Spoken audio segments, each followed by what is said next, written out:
Wavesound Audiobooks presents an unabridged recording of Lyrebird by Jane Caro, narrated by Jessica Henry. This book is dedicated to everyone who is doing what they can to combat climate change. It is written in the hope that more of us will join this existential fight. Prologue. Thank God the ibuprofen had kicked in. The head she'd woken up with that morning would not have coped with the dirt road. She hadn't been able to see the potholes in the dappled light, so she'd bashed and bumped her way along the crumbling dirt road to the summit.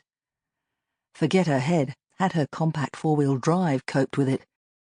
It had made a horrible crunching noise as it bottomed out, and there was no mobile phone reception to call for help once she'd entered the forest. Ibuprofen or not, she felt like shit. How many hours had she slept? 3, 4 at the most.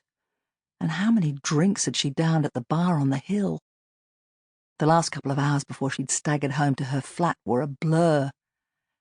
Note to self, Jessica Weston, no more than 3 drinks in one night. It was a vow she had made and broken many times.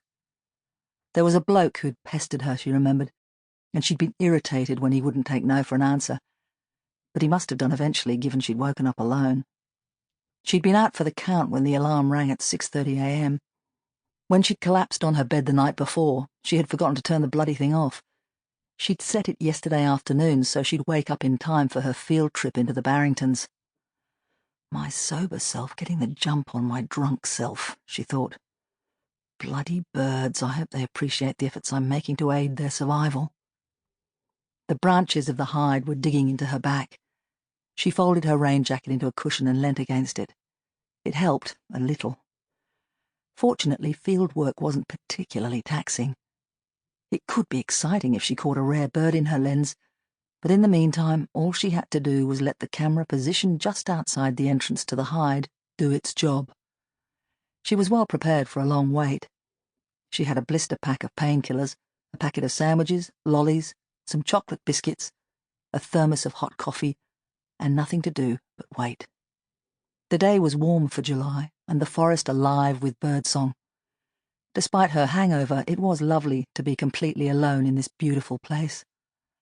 Alone, except for the abundant wildlife. She closed her eyes and listened to the ecstatic sounds of the forest.